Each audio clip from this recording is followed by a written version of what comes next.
നമസ്കാരം. Raf talk ഫുട്ബോളിലേക്ക് അവർക്കും സ്വാഗതം. ഈ ക്ലബ്ബ് വേൾഡ് കപ്പ് വലിയ സർപ്രൈസുകളാണല്ലോ നമ്മുടെ മുന്നിലേക്ക് വെക്കുന്നത്.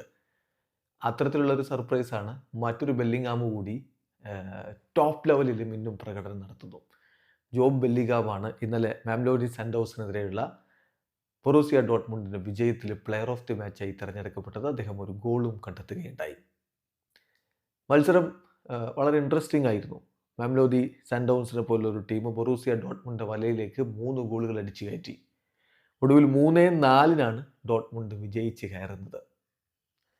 ഏതായാലും കളിയിൽ ഡോർട്ട്മുണ്ടിന്റെ മുന്നേറ്റങ്ങൾ നയിച്ചുകൊണ്ട് ആദ്യ 11-ൽ ഗിറാസിയും ബ്രാൻറ്റും ജോബ് ബെല്ലിംഗാമും ഒക്കെ ഒരുമിച്ചാണ് ഇറങ്ങിയത്. തുടക്കത്തിൽ റിബൈറോ കോസ്റ്റയിലൂടെ മാംലോഡി സൺഡൗൺസ് ലീഡെടുത്തു 11-ാമത്തെ മിനിറ്റിൽ. എന്നാൽ തൊട്ടു പിന്നാലെ എൻമാച്ച ഡോർട്ട്മുണ്ടിനെ ഒപ്പമെത്തിച്ചു.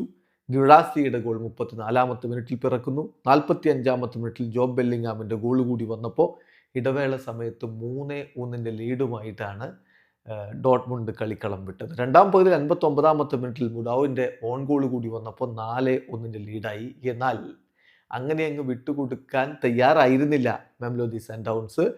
62-ാമത്തെ മിനിറ്റിൽ റൈനേഴ്സിലൂടെ ഒരു ഗോൾ അവർ മടക്കി. പിന്നെ മോത്തിബ 90-ാമത്തെ മിനിറ്റിൽ ഗോൾ മടക്കിയതോടെ 3-4 എന്ന രൂപത്തിലേക്ക് സ്കോർ ലൈൻ മാറി. ഏതായാലും ഒടുവിൽ ആ ഒരു സ്കോറുമായിട്ട് ബൊറൂസിയ ഡോർട്ട്മുണ്ട് വിജയിച്ചു കയറി. ഇപ്പോൾ 2 കളികളിൽ നിന്ന് 4 പോയിന്റാണ് ഡോർട്ട്മുണ്ടിനുള്ളത്. മാംലോഡി സൺഡൗൺസിന് 2 കളികളിൽ നിന്ന് 3 പോയിന്റാണ്. അവർക്ക് ഗ്രൂപ്പിൽ 3-ാം സ്ഥാനമാണ്. വീഡിയോ അവസാനിക്കുന്നു. ഫുട്ബോൾ ലോകത്തെ കൂടുതൽ വിശേഷങ്ങളുമായി റാഫ് ടോക്സ് എത്താം.